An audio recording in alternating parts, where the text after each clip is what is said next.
ഈ വീഡിയോയുടെ ലക്ഷ്യം ഒരു ടീമിനെ കുറ്റപ്പെടുത്തുകയോ പിന്തുണയ്ക്കുകയോ അല്ല. ലോകകപ്പിൽ അർജന്റീനയ്ക്ക് റഫറിമാരിൽ നിന്ന് അനുകൂല തീരുമാനങ്ങൾ ലഭിക്കുന്നുണ്ടോ? മത്സരക്രമത്തിൽ താരതമ്യേന എളുപ്പമുള്ള എതിരാളികളെ ലഭിച്ചിട്ടുണ്ടോ എന്ന ചർച്ചയെ വസ്തുതകളുടെയും വിവിധ അഭിപ്രായങ്ങളുടെയും അടിസ്ഥാനത്തിൽ നിഷ്പക്ഷമായി പരിശോധിക്കുകയാണ്. ഫുട്ബോളിൽ റഫറിയുടെ ഓരോ തീരുമാനങ്ങളും വ്യത്യസ്തമായി വിലയിരുത്തപ്പെടാം. ചില ആരാധകർ ചില പെനാൽറ്റികളും ഫൗളുകളും അർജന്റീനയ്ക്ക് അനുകൂലമായിരുന്നുവെന്ന് വാദിക്കുമ്പോൾ മറ്റു ചിലർ അവ നിയമപ്രകാരം ശരിയായ തീരുമാനങ്ങളായിരുന്നുവെന്നാണ് പറയുന്നത്. അതുപോലെ തന്നെ ലോകകപ്പിലെ ഫിക്സറുകളും നോക്കൌട്ട് ബ്രാക്കറ്റും മുൻകൂട്ടി നിശ്ചയിച്ച ടൂർണമെൻറ്റ് നിയമങ്ങൾ അനുസരിച്ചാണ് രൂപപ്പെടുന്നത്.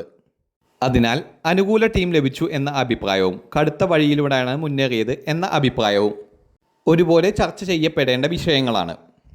ഈ ലോകകപ്പിൽ ഏറ്റവും കൂടുതൽ വിവാദങ്ങൾക്ക് കാരണമായ ടീം ഏതാണെന്ന് ചോദിച്ചാൽ പല ഫുട്ബോൾ ആരാധകരും അർജന്റീനയുടെ പേരാണ് പറയുന്നത്. കാരണം അർജന്റീന കളിച്ച ഓരോ മത്സരത്തിന് ശേഷവും റഫറിയുടെ ചില തീരുമാനങ്ങൾ സോഷ്യൽ മീഡിയയിൽ വലിയ ചർച്ചകളായി.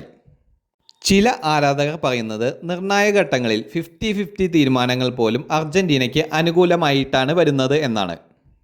മറുവശത്ത് ആ തീരുമാനങ്ങൾ നിയമപ്രകാരമായിട്ടുള്ളവയാണെന്നും റഫറി ശരിയായ വിധികളാണ് എടുക്കുന്നതെന്നും മറ്റൊരു വിഭാഗം വാദിക്കുന്നു.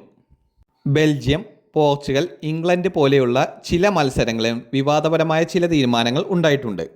ജർമ്മനിയെപ്പോലെ ശക്തമായ ഒരു രാജ്യം പുറത്തു പോകാൻ കാരണമായ ചില തീരുമാനങ്ങളും ചോദ്യം ചെയ്യപ്പെടേണ്ടതാണ്.